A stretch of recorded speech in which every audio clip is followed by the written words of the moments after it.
On va voir ensemble que Dieu nous a choisis, il nous a équipés. Équipés pour combattre l'ennemi, équipés pour marcher avec lui, avec Dieu, parle, avec Dieu, et équipés pour tout ce que Dieu veut l'appel qu'il a placé dans nos vies, tout ça. Et on va lire premièrement, je ne sais pas si vous avez vos Bibles, sinon c'est tout là en arrière. Je casse-tu bien du monde avec pas si pire? Fait qu'on va lire Éphésiens 1 si tu veux suivre en même temps, puis changer de page quand je change de. Là, faut qu'il faut. Oui. C'est beau. Éphésiens 1. Je ne sais pas si vous l'avez déjà dit que j'aime cette épître-là. Là.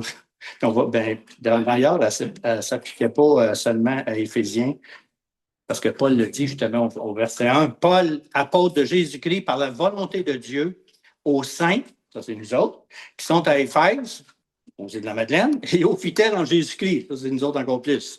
Que la grâce et la paix vous soient données de la part de Dieu, notre Père, et du Seigneur Jésus-Christ. Béni soit Dieu, le Père de notre Seigneur Jésus-Christ, qui nous a bénis de toutes sortes de bénédictions spirituelles dans les lieux célestes en Christ. En lui,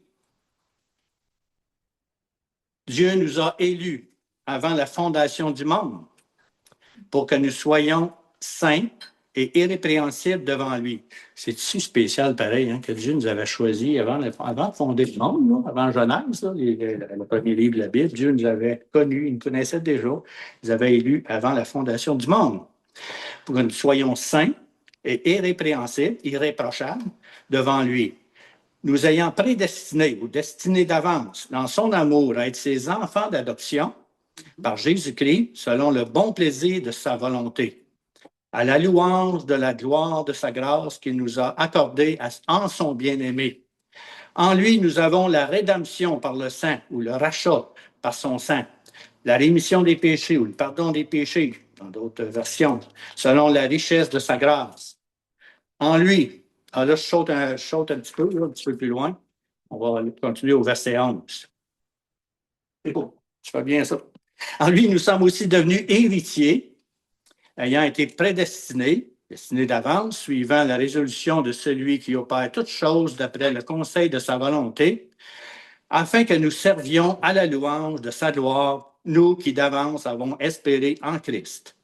En lui, avez-vous remarqué qu'il y en a beaucoup de en lui? Ben c'est ça, en lui, en Jésus. Le lui, c'est Jésus ici. En lui, vous aussi, après avoir entendu la parole de la vérité, l'évangile de votre salut, la bonne nouvelle de votre salut, en lui, vous qui avez cru et vous avez été scellés du Saint-Esprit qui vous avait été promis.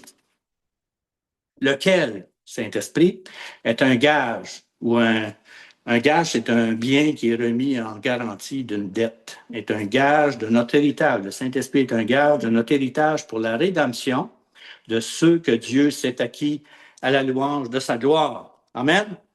On va prier. Seigneur, merci pour ta parole. Elle est tellement remplie de belles promesses et de vérités, Seigneur, qui sont importantes à appliquer dans nos vies. On ne veut pas juste lire ta parole pour la lire, puis, mais on veut vraiment la méditer, la comprendre, la ramener dans nos vies, dans nos pensées, Seigneur. Justement, que ce soit ta parole, Seigneur, qui guide nos pensées, non pas les pensées du monde ou peu importe quelle pensée qui peut venir en nous. Fait que merci, Seigneur, de m'aider à amener ce message ce matin, Seigneur, de m'accompagner et que nos oreilles soient attentives à ce que tu veux faire, Seigneur. Guide-moi. Je ne veux pas m'en tenir seulement à mes notes, Seigneur, mais à ce que tu vas mettre sur mon cœur. Merci, Jésus. Amen. Amen. Bon, mon intention ici, c'est de réaliser, un peu comme le titre choisi et équipé, mais réaliser qui nous sommes. C'est important de réaliser qui nous sommes. On est des enfants de Dieu, Dieu nous aime, on est aimé, on est apprécié. Et ce que nous possédons aussi en Jésus-Christ. Jésus n'est pas mort sur la croix juste pour nous sauver, puis OK, on s'en va au ciel, puis goodbye Charlie Brown. Jésus est mort pour nos péchés, oui, mais il est mort pour plus que ça. On va le voir plus loin. Alors, imaginez-vous que ce que je viens de lire là, à partir du verset 3 au verset 14, là, en grec, c'est une seule phrase. Même celle-là, quand je le lisais, je prenais mon souffle. Paul, souvent, fait des longues phrases, mais dans le grec, c'est verset 3 à verset 14, c'est une seule phrase. Fait que ça... Fait que on va regarder ensemble quatre bénédictions regroupées. En fait, il y a plus que quatre bénédictions dans la parole de Dieu. Là. Il y a beaucoup de promesses et tout ça, mais je les ai regroupées en quatre thèmes, dans le fond. Notre position en Jésus, ça commence tout par P. Ça me fait penser à mon ancien pasteur, c'était comme ça. Mais lui, il avait souvent 3 points, il n'avait pas 4, il en avait 3. Mais c'était comme ça un petit peu. Notre position, nos privilèges, nos possessions, puis pas possession de biens, là, possession des choses spirituelles, et nos pouvoirs, les pouvoirs que l'on a, les chances, mais pouvoirs. Position, privilège, possession, pouvoir. Ça va? Tout le monde a retenu ça? Stéphane l'a sûrement retenu. Une bonne mémoire. Bon, la prochaine. Merci. Comme j'ai dit tantôt, en lui, c'est Jésus. Hein? Le lui, c'est Jésus, partout dans cet épître-là, en tout cas dans ce chapitre-là d'Éphésiens. Dieu nous a élus ou choisis avant la fondation du monde. Comme je le disais au début, c'est quelque chose. En tout cas, pour moi, c'est vraiment quelque chose. Là. Ils nous avaient déjà choisis avant la fondation du monde. La Terre n'existait même pas. Il n'y avait rien. Puis ils nous avaient déjà choisis. Parce que lui, il voit dans le futur. Nous autres, on ne voit pas dans le futur. Il voit dans le passé et dans le futur. Moi, j'avais peut-être déjà emmené cette image-là de la vision de Dieu. Nous, on voit comme dans un tunnel. Puis on avance dans la vie, on est comme dans un tunnel. On est limité dans notre vision. On voit les choses naturelles, les choses, les gens, tout ça. Mais Dieu, il voit le fameux tunnel, la façon que lui le voit, c'est de côté. Ça, je me souviens, c'était un homme qui m'avait amené ça dans un message, un prédicateur, puis j'avais trouvé ça vraiment, vraiment intéressant de voir comment Dieu voyait les choses. Et nous, on est dans un tunnel, on avance dans notre vie. Hier, c'était hier, puis demain, ça va être demain, puis aujourd'hui, on est là. On est en train de faire quelque chose. Mais Dieu, lui, il savait qu'aujourd'hui, tous ceux qui sont ici, là, on fait tout ici aujourd'hui, ils savaient ça depuis probablement avant la fondation du monde. Puis, lui, parce qu'il voit, s'il voit le tunnel de côté, il voit que, par exemple, le début du monde est là, ou même avant le tunnel. Puis là, ben, à un moment donné, il y a toutes sortes d'événements qui se passent. Il y a la croix, à un moment donné, Jésus qui est venu, puis là, ça continue 2000 ans plus tard. Puis nous, on est nés là, puis on va mourir là. Là, lui, il sait. Moi, je ne sais pas. Je ne veux pas le savoir, peut-être. Peut-être l'année, mais le moment, pas nécessairement. Mais c'est ça, c'est comme ça que Dieu voit les choses. Tu sais, Dieu est éternel. Quand il dit qu'il est éternel, c'est parce qu'il voit dans le passé, il voit dans le futur. Fait que je trouve intéressant cette image-là de la façon que Dieu voit les choses, la vision de Dieu par rapport à notre vision qui, nous, on est comme dans un tunnel qu'on avance. Ça a-tu de l'allure? Non. Mais ça n'a pas de bon sens. Non. Non. Donc, quand on voit ça, on est vraiment choisi, on a été même choisi avant Adam et Ève, avant le début de la création. Dieu nous a choisis personnellement. C'est ça. C'est un Dieu personnel. Dieu s'est choisi un peuple parce que c'est biblique. Tu sais, quand on regarde aussi, Dieu s'est choisi un peuple, Israël, le peuple d'Israël, ça l'a choisi. C'était lui qui était le peuple de Dieu, nommé le peuple de Dieu. Paul a été choisi, il a été arrêté sur le chemin de Damas, puis a été choisi par Jésus, par Dieu, en fait. Dieu l'a arrêté sur le chemin de Damas. Puis, donc, il y a quelque chose qui est comme pas automatique, comme pas normal ou naturel. C'est ça qui s'est passé. Dieu a écrit aussi notre nom dans le livre de vie avant le commencement du monde. Puis quelqu'un disait, tout croyant est déjà saint et irréprochable aux yeux de Dieu. C'est cette position qui est acquise à la croix. Tu sais, des fois, on est là, puis on se regarde, puis on n'est pas content de nous-mêmes. On fait des péchés, on fait des choses qui sont pas correctes. Mais c'est pas comme ça que Dieu nous voit. On est ses enfants. Puis nos enfants, quand ils font quelque chose de pas correct, ça reste-tu nos enfants pareils? Fait que Dieu, même si on fait des choses pas correctes, on demeure ses enfants. C'est comme si Dieu nous prenait dans une position qu'on ne connaissait pas, une position qu'on vivait selon notre propre chair et tout ça. Là, il nous a pris là, puis il nous a emmené dans une autre position. Bang. Parce que Paul en parle, on a été transportés d'un royaume à un autre royaume. L'apôtre Paul en parle. Je pense que c'est dans Colossiens. Donc, c'est intéressant de voir comment Dieu voit les choses. Je ne sais pas si ça vous intéresse, mais moi, ça m'intéresse. Prochaine. On va regarder des passages bibliques qui rapport avec ça, par rapport à notre position. C'est beau. Non. Non. Avant, je crois. Ou après? Non. Ah oui, non. Peut-être dans le passé, c'est moi qui ai pas. 13, 20, non. C'est correct, oui, c'est beau. Laisse ça là. Ici, dans Marc 13, il est question, c'est Jésus, en fait, qui parle des temps de la fin, un peu comme dans Matthieu. C'est toi qui as partagé ça dans le groupe, Mario, dans Matthieu 24, là, il parle des temps de la fin et tout ce qui arrive. Puis on voit un peu les signaux qui sont là-dedans. Ça ressemble à ce qu'on vit actuellement dans le monde. Hein? Et dans Marc 13, entre autres le verset 20, on est dans le même contexte. C'est Jésus qui parle des temps de la fin. Et si le Seigneur n'avait abrégé ces jours, personne ne serait sauvé, mais il les a abrégés à cause de raccourcis, à cause des élus qu'il a choisis. Donc, c'était dans les plans de Dieu aussi d'abréger ces moments-là. Ça va être dans les plans de Dieu d'abréger ces moments-là à cause des élus qu'il a choisis. Parce c'est pas encore arrivé tout ça. Ben, ça s'en vient, on est dedans. Dans 1 Thessaloniciens 1, versets 4 et 5, nous savons, frères bien-aimés de Dieu, que vous avez été élus. Ça, c'est Paul qui dit ça. Notre évangile ne vous ayant pas été prêché en parole seulement, mais avec puissance, avec l'Esprit Saint, avec pleine persuasion. Il y a beaucoup de passages qui parlent de ça, de notre position en Jésus-Christ. Prochaine, Jean 15, verset 16. Ce n'est pas vous qui m'avez choisi ça. Jésus, quand il a choisi ses 12 apôtres, c'est lui qui les a choisis. Hein? Il a arrêté une place et il dit, toi, suis-moi. Une autre place, toi, suis-moi. Pourquoi? C'était ça. C'était dans le plan de Dieu qu'il choisisse ces hommes-là. Il y en a un là-dedans qui l'a trahi. Il y avait tous des défauts. Il n'était pas parfait ni un ni l'autre. Il y en avait qui c'était plus évident. Il y en avait qui étaient plus tranquilles, qui s'accotaient la tête sur Jésus, comme Jean. Puis il y en avait d'autres qui il voulait avancer, lui. Pierre. Il dit, ce n'est pas vous qui m'avez choisi, mais moi, je vous ai choisi et je vous ai établi, afin que vous alliez, que vous portiez du fruit, que votre fruit demeure, afin que ce que vous demanderez au Père en mon nom, il vous le donne.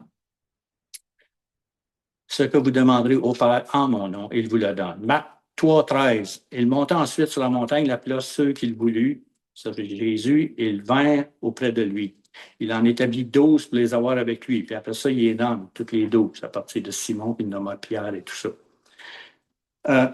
Je disais tantôt, donc Jésus a choisi ses disciples. Il n'a pas pris par hasard. C'était prévu dans le plan de Dieu que c'est ces hommes-là, c'était tous des hommes, évidemment, à ce moment-là, que c'était ces hommes-là qu'il devait choisir. Je parlais de Paul tantôt dans le Colossiens. Il n'est pas là le verset, mais Paul déclare dans Colossiens 1, 13 que Dieu nous a délivrés de la puissance des ténèbres et transportés dans le royaume de son Fils bien-aimé. Donc, fait passer d'un territoire à un autre territoire. On a été transportés. On a été transportés. Amen. Transportés. Il y a un amen au moins. Donc, c'est notre position. C'est ça notre position que Dieu veut qu'on se voit vraiment comme lui nous voit. Pas avec nos faiblesses, nos péchés, tout ça. C'est sûr, mais on lui demande pardon, on va tomber, on va continuer à marcher. Puis là, on est là, puis on s'appuie, on est là, puis on est coupable, patati patata. Ben non. Oui, on est coupable, mais on lui demande pardon. Un coup que c'est pardonné, c'est fini. On passe à d'autres choses, on passe à un autre appel.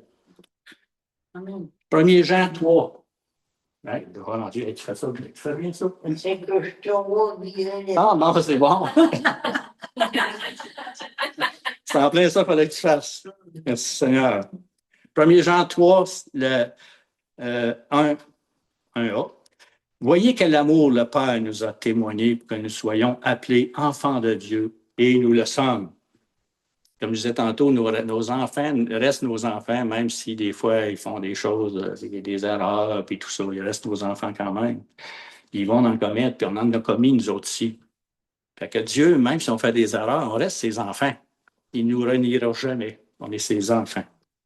Jean 1,12, mais à tous ceux qui l'ont reçu, la parole, à ceux qui croient en son nom, elle, la parole, c'est Jésus, elle a donné le pouvoir ou le droit de devenir enfant de Dieu.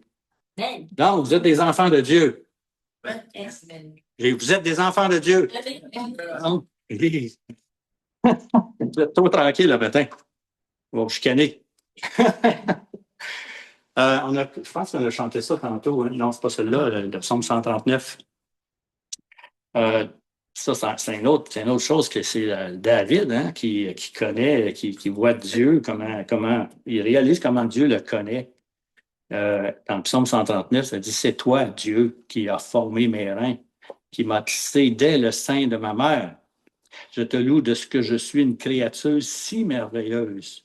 Tes œuvres sont admirables et mon âme le reconnaît bien. Mon corps n'était point caché devant toi lorsque j'ai été fait dans le lieu secret, tissé dans les profondeurs de la terre. Quand je n'étais qu'une masse informe, tes yeux me voyaient. » Tu sais, c'est toi encore, Mario, qui avait mis ça pas sur Internet ou sur le groupe, la naissance d'un enfant. Commence avec une cellule, le spermatozoïde avec la. C'est beau, ça. Oui, ça, c'est vraiment beau. Regardez ça si vous voulez. En tout cas, je peux le repartager encore. Mais tu sais, le spermatozoïde avec la cellule, puis là, ça se multiplie 2, 4, 8, 16, 32, 64, puis tout ça, ça devient un être humain, un enfant. C'est un miracle. C'est un miracle. Ça ne peut pas se faire tout seul, là. Voyons, donc ça n'a aucun sens. Fait qu'il dit ça ici, David, quand je n'étais qu'une masse informe, tes yeux me voyaient, et sur ton livre étaient tous inscrits les jours qui m'étaient destinés avant qu'aucun d'eux n'exista.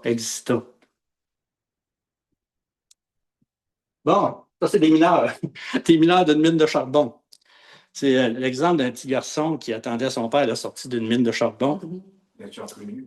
Hein? L'as-tu reconnu? Ben, exactement, c'est ça. C'est ça. C'est qu'il y a une personne âgée qui dit: Qu'est-ce que tu fais ici? Ben, j'attends mon père. Tu ne le reconnaîtras pas, regarde, ils ont tous des casques, ils sont tous habillés à peu près pareil, et tout ça. Fait que ce qu'il dit, lui, il dit: Mon papa, lui, me connaît. Répondu le petit garçon. Il dit: Mon papa, lui, va me reconnaître. Parce qu'il était là, fait que mon papa va sûrement le reconnaître. Lui, il ne pourra pas reconnaître son père. Ici, on dit quelle belle réponse. L'enfant sait qu'il n'est pas capable, mais plein de confiance, il ne peut pas douter de l'affection de son père. Il n'est pas possible qu'il ne le voit pas. Son père va le voir. Notre Dieu voit tout, entend tout, sait tout. Le roi David disait: Tu connais quand je m'assieds et quand je me lève. Tu discernes de loin ma pensée. Tu connais mon sentier et mon coucher, et tu es au courant de toute ma vie. Dieu est au courant de tous les détails de notre vie. Quand on est en train de se maquiller le matin devant le miroir, il sait qu'on est en train de se maquiller. Maquille? Non. C'était pour vous faire parler. C'était pour vous faire parler. Parce que ma femme ne maquille pas, sinon elle me maquillerait. Bon. OK, on a fini la position. La position, c'est assez clair, je pense, qu'on est des enfants de Dieu, que Dieu nous aime, qu'on est pris, pris dans un monde, puis il nous envoie dans un autre monde, un monde spirituel, un monde avec lui. C'est fait. Sinon, c'est pas la vérité, la parole. On a aussi des privilèges. Éphésiens 1, on retourne à Éphésiens. En lui, nous avons la rédemption. La rédemption par son sang, la rémission, le pardon des péchés, selon la richesse de sa grâce. On a tout ça pleinement en lui, en Jésus. C'est quoi des privilèges? C'est des droits, des avantages particuliers que possède quelqu'un et que les autres n'ont pas. Donc, on a des privilèges en tant que croyant. Si vous êtes croyant, vous avez des privilèges. Puis le mot rédemption, ça veut dire rachat. On a été racheté. La Bible dit qu'on a été racheté à un grand prix, celui du sang de Jésus. Dans l'Antiquité, les esclaves pouvaient être vendus et achetés. Ils pouvaient aussi être rachetés par quelqu'un de riche pour être libéré. Donc, on a été rachetés à un grand prix, le prix du sang de Jésus. C'est assez clair aussi dans la parole. Donc, c'est un privilège qu'on a en lui. On est racheté par son sang, puis on est pardonné aussi. Nos péchés sont pardonnés. Si on lui demande pardon, pour lui, c'est réglé, c'est pardonné, puis il ne nous voit plus de la même façon que nous, on se voit nous-mêmes. C'est ça que je veux qu'on réalise ensemble. Toujours des privilèges. Dans Romains 3, 23, ça dit car tous ont péché, on est d'accord? Tous.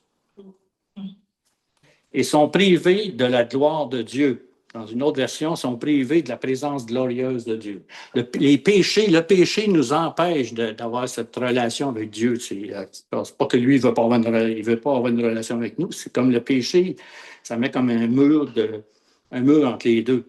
Puis lorsqu'on demande pardon, ça, il y a un voile, le voile, on entend parler dans la parole. Le voile est déchiré, puis on a accès complètement à Jésus, à Dieu. Ils sont gratuitement justifiés par sa grâce. On n'a pas besoin de faire des pirouettes, puis essayer de gagner son amour, puis faire ci, puis faire ça. On est gratuitement justifiés par sa grâce, par le moyen de la rédemption, du rachat qui est en Jésus-Christ. 1 Pierre 1, 17b, ça dit « Conduisez-vous avec crainte pendant le temps de votre pèlerinage sur la terre, sachant que ce n'est pas par des choses périssables, par de l'argent ou de l'or que vous avez été rachetés. On a été rachetés de la vaine manière de vivre que vous aviez hérité de vos pères, mais par le sang précieux de Christ, comme d'un agneau sans défaut et sans tache. » C'est peut-être dur à comprendre pour certains, mais c'est ça. C'est la réalité, c'est ça que Paul disait, c'est ça que Pierre disait, de Jean-Jacques et tout ce que vous voulez. Paul aussi, dans l'Épître aux Corinthiens, il dit « Vous avez été rachetés à un grand prix. Ne devenez pas esclaves des hommes. » Amen. Merci. Donc, on a une position, on a des privilèges. On continue, on a la moitié du chemin de fait. On a des possessions. Comme j'ai dit tantôt, le mot pourrait porter à confusion, là, mais ce n'est pas des choses qu'on possède, là, les biens matériels, c'est ça. Hein. On va voir, c'est ça, justement que ce n'est pas ça. Là. C'est ce que nous possédons en lui, finalement. Dans Éphésiens, ça dit « En lui, nous sommes aussi devenus héritiers. » Héritiers de Dieu, héritiers de Christ. On est des héritiers, on hérite la même chose que les apôtres, puis la même chose que tous ceux qui nous ont précédés. Dans Galates 4, verset 6, « Parce que vous êtes fils, Dieu a envoyé dans nos cœurs l'esprit de son Fils, lequel crie « Abba, Père, Papa ». Ainsi, tu n'es plus esclave, mais fils. Et si tu es fils, tu es aussi héritier par la grâce de Dieu. On peut dire fille aussi, là. Je suis enfant de Dieu, je suis fils et fille. Ben, moi, je ne suis pas fille, là. Mais vous comprenez. Dans Romains 8, 17, « Or, si nous sommes enfants, nous sommes aussi héritiers de Dieu et co-héritiers de Christ. Si toutefois nous souffrons avec lui afin d'être glorifiés avec lui. » Wow, il y a un petit si ici, hein? Et quand on donne notre vie au Seigneur, c'est qu'on donne notre vie au Seigneur. C'est pas juste à l'eau de rose, là. Il y a un prix à payer la plupart du temps. Là, il y a de la souffrance qui peut venir et tout ça. Là. Mais on est béni que ce n'est pas dans notre société qu'on peut souffrir comme il y en a qui souffrent, les missionnaires dans certains pays. Là.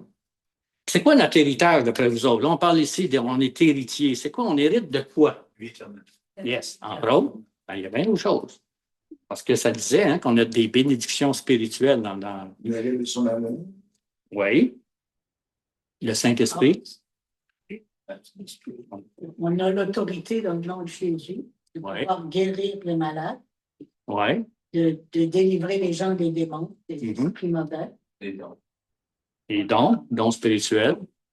On a une nouvelle famille aussi. La famille spirituelle est importante. Surtout ceux qui n'ont pas de famille, mais même si on a une famille, on est quoi? Guérir les cœurs brûlants. Dieu veut guérir nos cœurs. Il veut nous guérir, c'est effectivement la délivrance. ça fait partie de notre héritage. La provision, Dieu pourvoit tous nos besoins selon sa richesse et avec gloire. Il y a un passage là-dessus. Nous avons tout pleinement en lui. Pas la provision, pas la provision au sens d'avoir toutes des bebelles et des choses comme ça qu'on n'a pas besoin nécessairement. Dieu sait ce qu'on a besoin, effectivement. Son amour, son soutien. Dieu, il y a beaucoup de promesses sur son soutien, il va nous soutenir jusqu'à la fin.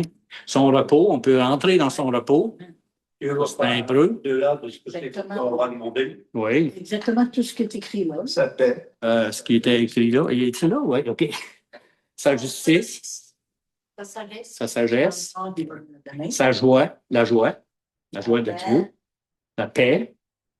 Pas une paix comme le monde, hein? Une paix réelle, comme la paix comme dans Philippiens 4. La paix de Dieu qui surpasse toute intelligence gardera vos cœurs et vos pensées en Jésus-Christ. Et la justice. En tout cas, on pourrait continuer comme ça longtemps. Il y a beaucoup de choses que Dieu nous a acquis à cause du sang de Jésus. Protection, aussi. La vraie vie. La quoi? Protection. Protection, oui. La vraie vie. La vraie vie, oui. Oui, c'est vrai. La vie abondante. La vie abondante, ça, c'est biblique aussi. Mais pas abondante dans le sens de bien matériel, mais abondante du fait qu'on connaît Christ, qu'on connaît Dieu, puis Dieu nous aime, puis on sait qu'on est précieux à ses yeux. C'est l'exemple ici d'un prince. Il a vieilli depuis ce temps-là, ça fait une couple d'années, cette photo-là. C'est le prince William, je pense. Oui, c'est ça. Le fils de Charles et de la princesse Diana, qui est décédée dans un accident, là, c'était son fils. Ce prince-là, est-ce qu'il a mérité d'être prince? Non. Non. Pourquoi il est prince?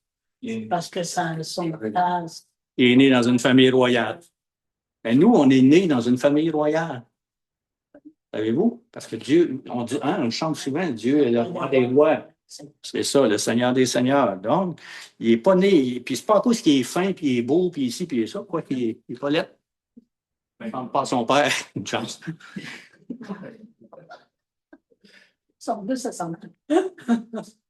C'est ça, c'est que nous aussi, on fait partie d'une famille royale.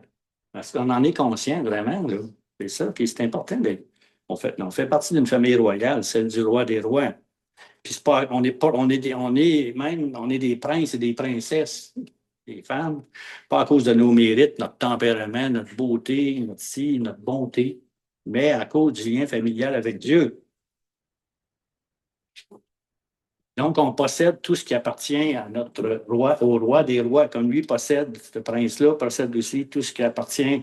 Puis c'est pas de sa faute, il est né dans cette famille-là. Puis nous, on est né de nouveau, on est né dans une famille royale. Bon, le vieux soldat. Je vais vous lire un peu l'histoire de ça. J'ai de la misère des fois à me souvenir de tous les détails. Là. Ça se passe aux États-Unis dans le temps des pionniers, là, dans le temps de George Washington et tout ça. Un pauvre vieux traversant un jour un village frappa à la porte d'une maison pour demander du pain. Il avait faim. L'homme qui lui ouvrit remarqua qu'il portait autour de son cou un étui attaché à un ruban. Le vieux monsieur expliqua qu'il s'agissait d'un porte-bonheur qui lui avait été donné bien des années auparavant quand il avait quitté l'armée. Il l'ouvrit, ce petit porte-bonheur-là, ce qu'il y avait dedans. Il sortit un papier froissé et le tendit à son interlocuteur. Je ne sais pas si c'est parce qu'il ne savait pas lire, mais en tout cas, il y avait un message là-dessus. En l'examinant, le villageois qui l'a accueilli découvrit qu'il s'agissait d'un certificat de libération de l'armée fédérale. Il était signé par le général George Washington lui-même et donnait droit à l'homme à une pension à vie. Il y avait ça sur lui, il y avait une pension à vie, puis il ne savait pas. Il n'avait jamais réalisé ça. Donc, le vieux soldat, consterné, apprit qu'il avait, pendant près de 40 ans, porté sur lui la promesse que tous ses besoins seraient satisfaits. Tous ses besoins seraient satisfaits. C'est ça, on porte en nous, justement, comment on appelle ça, donc, cette assurance, cette promesse. Qui est là, puis qu'on ne la saisit pas. Souvent, on ne la saisit pas. Ils disent ici, nous a fait des promesses, justement. Il met ses richesses spirituelles à notre disposition et nous nous contentons d'une vie médiocre, pendant que les provisions de Dieu restent inutilisées. Nous oublions que Dieu a mis ses ressources divines à notre disposition grâce à l'œuvre et au mérite de Jésus-Christ. Fait qu'on on a ce porte-bonheur-là, si on veut, sur nous, puis il faut juste l'utiliser. Tu sais, on a des dons, on a des appels dans nos vies, on est appelé à imposer les mains sur les malades et tout ça, tu sais, puis si on ne le fait pas, bien, lui, on ne le fait pas, c'est tout, on n'a pas rien de plus, là. Oui, des pouvoirs. On a des pouvoirs. Éphésiens 1, 13, c'est mon dernier P. En lui, vous avez cru et vous avez été scellés du Saint-Esprit. Un sceau. Un sceau. Vous vous souvenez dans les. Ben, vous n'étiez pas là, mais les rois, dans le temps, il y avait une grosse bague avec un sceau, puis quand ils envoyaient un document important, ils scellaient ça, puis avec leur bague, ils mettaient une étanche, c'était la scie qu'ils utilisaient, je pense. Ils mettaient l'étanche, ça, c'était un sceau. Donc, nous, on est scellés du Saint-Esprit. On a un sceau sur nous du Saint-Esprit. Puis on a cru, puis on a été scellés du Saint-Esprit. Acte 1, 8, ça dit, vous recevrez une puissance. Vous recevrez une puissance. Le Saint-Esprit survenant sur vous. Vous serez mes témoins à Jérusalem, dans toute la Judée, ça s'agrandit, là, dans la Samarie, jusqu'aux extrémités de la terre. Une puissance que nous avons reçue, si on a le Saint-Esprit. Il faut juste le réaliser, je pense. Jésus disait dans Luc 9, 1, Jésus ayant assemblé les 12, leur donna force et pouvoir. Pouvoir, ici, ça peut être aussi le mot autorité. Sur tous les démons, avec la puissance, et c'est le mot grec dynamis, d'où vient le mot dynamite, de guérir les maladies. Il les envoya prêcher le royaume de Dieu et guérir les malades. Puis on sait qu'ils sont allés, puis sont venus, puis écoute, ils étaient tout épatés de voir que même les démons leur étaient soumis, mais Jésus leur a dit, ben l'important, c'est que vous soyez sauvés. C'est vrai aussi, mais un n'empêche pas l'autre. On ne peut pas dire, ben là, je suis sauvé, pas besoin de chasser les démons. Là. Donc, le Saint-Esprit, c'est un sceau de propriété de Dieu sur nous. Le Saint-Esprit nous convainc, il nous parle, nous enseigne, nous dirige. C'est tout biblique, ça. C'est tout dans la Bible. Il nous console, je n'ai pas le temps de rentrer dans le détail, là. Nous aide et nous revêt de puissance. Donc, quand j'étais inspecteur à la CSST, j'ai arrêté en 2009. Ouais. 2009, mais ça fait longtemps, c'est un bout. Tu sais, j'étais inspecteur. Donc, je pouvais arriver dans une usine, il y a une machine qui est dangereuse, puis je dis, vous arrêtez cette machine-là. Quand je ne suis pas gros, là. Je n'étais pas là avec mes gants de boxe puis, ou un revolver, rien. J'avais rien d'autre que de dire, je suis inspecteur à CSST, cette machine-là est dangereuse. Je l'arrête. Puis je mets un scellé dessus, un seau. En fait, c'est un papier comme quoi, un scellé dans le temps, c'est en plastique, là, comme quoi la machine, tu ne peux pas l'utiliser. Elle est à off, puis elle va rester à off tant qu'elle n'est pas réparée. Tu sais, puis j'utilisais cette autorité-là que la loi me donnait. Puis là, je disais, en vertu des pouvoirs qui me sont conférés par la loi sur la santé et sécurité du travail, j'ordonne l'arrêt de cette machine-là parce qu'elle est dangereuse, puis qu'est-ce qu'ils doivent faire pour la rendre sécuritaire. Puis, même chose un policier. Hier c'est drôle, on s'en venait à Cap-au-Mel, il y avait 3 autos. 3 autos en avant de nous. Non, en fait, 3 autos, oui, mais il y avait un auto de police. Mais c'était drôle de voir comment tout le monde est sur le chemin... Voyons, sur le chemin des temps du Nord, ça respectait. Même il y avait un vélo à un moment donné, puis là, le premier qui était devant du policier, il a signalé. Il dit, pourquoi il signale? Puis là, il signale, puis il se tasse un petit peu pour le vélo. Après ça, il prend sa place. Mais tout le monde marchait fesses serrées, juste parce qu'il y avait un auto de police. Et un policier qui a l'habit de policier, là, puis il fait ça de même, t'es mieux d'arrêter. Fait que, tu sais, on a cette autorité-là, ce pouvoir-là qui est en nous. On a cette autorité-là sur les démons, par exemple, sur la maladie, et puis sur toute chose que Dieu veut nous montrer. Éphésiens, toujours 6-10. Ah, ça, vous connaissez le passage, je pense, la plupart, là. On va parler ici de l'armure du croyant.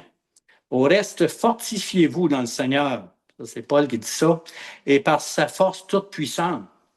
Revêtez-vous de toutes les armes de Dieu afin de pouvoir tenir ferme contre les ruses du diable. Tenir ferme contre les ruses du diable. Car nous n'avons pas à lutter contre la chair et le sang. On ne lutte pas contre les humains. Hein? Les gens, ils ne sont pas fins des fois avec nous autres. Mais il y a quelque chose en arrière d'eux là, qui les anime de ne pas être fins. Des fois, on ne met pas le doigt au-dessus. Là. Contre la chair et le sang, mais contre les dominations, contre les autorités, mauvaises autorités, contre les princes de ce monde de ténèbres, contre les esprits méchants dans les lieux célestes. C'est pourquoi prenez toutes les armes de Dieu afin de pouvoir résister dans le mauvais jour et tenir ferme. Il revient encore à tenir ferme après avoir tout surmonté. C'est dans la Bible aussi. C'est des pouvoirs qu'on a. Regardez à quoi ça pouvait ressembler un soldat romain dans le temps. Là. Il était pas mal équipé. Ça dit au verset 14, tenez donc ferme, encore, je l'ai tué, c'est le même, non, mais l'autre ferme, tenez ferme. Ayez à vos reins la ceinture de vérité, revêtez la cuirasse de la justice pour protéger tout le vital, là, tout ce qu'on a ici à protéger, le cœur, puis les poumons et tout ça. Mettez à vos chaussures, pour chaussures à vos pieds, le zèle que donne l'évangile de paix. Prenez par-dessus tout le bouclier de la foi avec lequel vous pourrez éteindre tous les traits enflammés du malin. Comment on fait ça? Quand on prend le bouclier de la foi pour éteindre. Parce que le malin va essayer de nous décourager, il va essayer de nous amener des pensées qui ne sont pas de Dieu, puis tout ça, puis dire, oh, ça va faire, là, au nom de Jésus. Je prends le bouclier de la foi, puis là, je dis que ce que la parole dit, pas que toi, ce que tu dis, ou ce que j'entends, ou ce que je pense. C'est Dieu dit ça, Dieu dit qu'il est amour, puis il m'aime. Donc, si Dieu dit qu'il m'aime, il m'aime. Point. Débarrasse. Pas tant. Le cœur du salut, ça, c'est nos pensées. L'épée de l'esprit, qui est la parole de Dieu. Et l'épée de l'esprit, ben, c'est l'épée, c'est le seul arme ici pour attaquer. Donc, on peut se servir, comme je viens de dire, comme je viens de donner l'exemple, de la parole de Dieu pour attaquer. J'achève. François, la photo arrive, là. Oui, celle-là. Tu vois qu'est-ce qu'il y a comme panache au-dessus de la tête? Oui, je ne sais pas. Là, ça, souvent, ils mettaient ça pour paraître encore plus grand. Ah, OK, c'est pour impressionner. Oui, c'est vrai. En tout cas, sur Internet, ils disent que c'était comme ça. Il était habillé. Il n'y avait peut-être pas ce bidule-là. Là. L'impression, Cécile veut s'attendre. On continue avec des pouvoirs.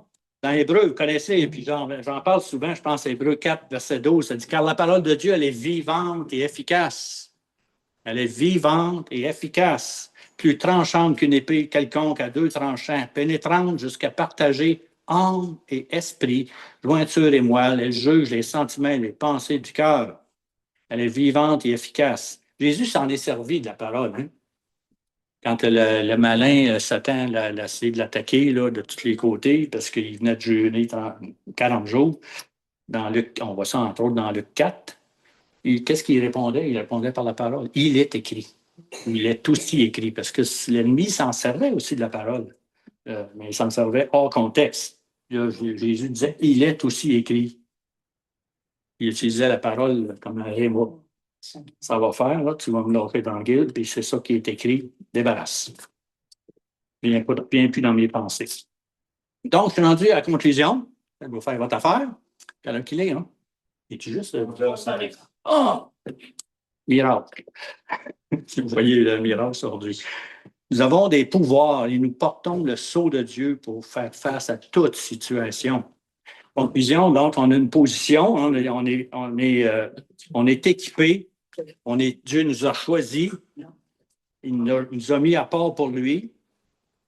Déjà, en étant choisis, puis on a une position, on était transporté d'un royaume à un autre royaume, au royaume de Dieu. C'est déjà important. On a des privilèges, on a vu qu'on avait des privilèges. On a été rachetés au prix fort du sang de Jésus. On a été libérés. Puis si on ne l'est pas, ben on va l'être. On demande au Seigneur, puis il va nous libérer. Dieu pourvoit nos besoins. Tu sais, Jésus, il en parlait souvent de ça, hein, ne pas s'inquiéter du lendemain. Chaque jour suffit sa peine. Puis on a des pouvoirs sur l'ennemi. Ça, c'est pas toutes les églises qui exercent ça. Nous autres, on a commencé à exercer ça pas mal dans le temps de la pandémie. Ça a donné de même parce qu'on était chez nous, on a écouté beaucoup d'enseignements là-dessus. Puis je pense qu'on est un petit peu mieux équipés qu'on l'était aussi avec d'autres qui nous ont accompagnés au long de notre Louise et Perry, par exemple, qui nous ont enseigné beaucoup là-dessus. Puis Michel Robillard, son épouse aussi, qui sont venus. Puis ça, c'est pas des hasards non plus. Hein. C'est Dieu qui les a envoyés. Ouais. C'est Dieu qui les a envoyés. On avait besoin, pendant un certain temps, de tel type d'enseignement. Puis on continue à avancer, puis on continue à chercher la face de Dieu. Puis l'important, c'est de se voir comme Dieu nous voit. Pas comme on se voit nous-mêmes, parce qu'on va être découragé. On se décourage vite. Puis ça, c'est quelque chose que j'ai appris quand même assez jeune dans ma vie de croyant, depuis 40 ans, de ces promesses-là de Dieu, de s'appuyer dessus. Que Dieu nous a choisis, nous a équipés pour le servir. Amen. Seigneur, on te remercie pour tout ce que tu as fait pour nous, Seigneur, qu'on puisse vraiment comprendre et s'appuyer sur ta parole, sur ce que tu dis. Premièrement, la lire, Seigneur, la méditer et y croire fermement, Seigneur, de tout ce que tu dis à notre sujet, au sujet de ce que tu veux faire et tout ça, Seigneur. Merci pour les dons spirituels. Merci pour l'œuvre que tu veux accomplir ici aux îles de la Madeleine, à travers nous, à travers d'autres églises, Seigneur, d'autres croyants ici aux îles. Merci pour... je réalisais dernièrement, puis quelqu'un m'en faisait, je pense que c'est Christian qui me faisait rappeler ça, comme quoi il y a beaucoup de personnes qui viennent de l'extérieur pour servir aux îles, pour travailler, puis beaucoup là-dedans sont croyants. Et puis, merci Seigneur, ça aussi, c'est pas un hasard. C'est pas un hasard, c'est toi qui les as conduits ici. Continue d'agir, continue de nous donner aussi un guts, un courage, merci, un courage pour témoigner ton nom, pour faire ce que tu nous dis de faire, Seigneur, appliquer ta parole, d'imposer les mains sur les malades afin qu'ils soient guéris, Seigneur, de faire l'œuvre avec laquelle tu nous as appelés chacun d'entre nous. Un appel pour chacun, Seigneur. Il n'y a pas personne qui a été oublié. Merci, Jésus. Merci que tu nous donnes des rôles différents, mais on est tous ensemble pour te servir. Puis merci pour l'unité de ton Église, Seigneur. Ici, on veut être unis ensemble d'un même cœur, d'une même pensée, Seigneur, puis te servir et être à ton écoute également. Amen.